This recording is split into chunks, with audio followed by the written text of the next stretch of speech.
আছে বামে বাঁশ আছে রে। এই বাঁশ দেখলে মনটা চমক মেরে ওঠে, এই বাঁশ দেখে হৃদয়টা কাইপা ওঠে। একদিন বাঁশের যার বাঁশ আমার কবরে সানি হয়ে যাবে। হায় রে বাঁশ, ও বাঁশ, বাঁশ রে, তুই আমার কবরের মধ্যে উপরে সাপ দিবি, তুই এত দামি রে বাঁশ। বাঁশ দেখলে বড় আশ্চর্য লাগে রে।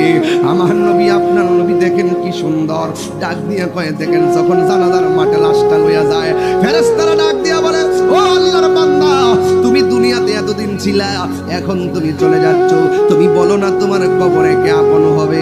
বেঈমান হলে বলবে যারা আমার কাঁধের মধ্যে নিচে তারা হবে আমার আপন, জানাজার ময়দানে বলবে কে তোমার আপন হবে? বেঈমান হলে বলবে যে আমার জানাজার নামাজ পড়াইতেছে তারা হবে আপন। কবরে নামানোর সময় জিজ্ঞাসা করা হবে কে তোমার আপন? সে বলবে যারা আমার কবরে নামছে তারা আমার আপন। যখন কবর থেকে উঠে যাবে, ও আমার শায়ের চরের বাবার, ও আমার নরসিংদী রায়পুরার বাবাজিরা গো, এবার আল্লাহর ফেরেশতারা বলবে, ও আল্লাহর বান্দা, তোমার কবরে এখন কে? তখন এই মানুষটা পাগলের মতো হয়ে যাবে।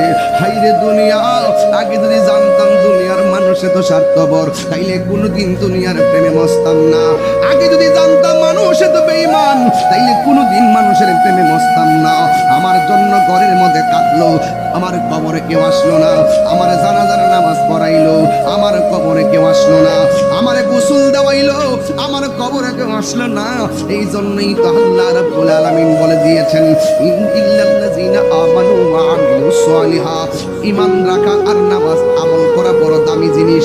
এই দুনিয়ার কেউ পাশে থাকবে না।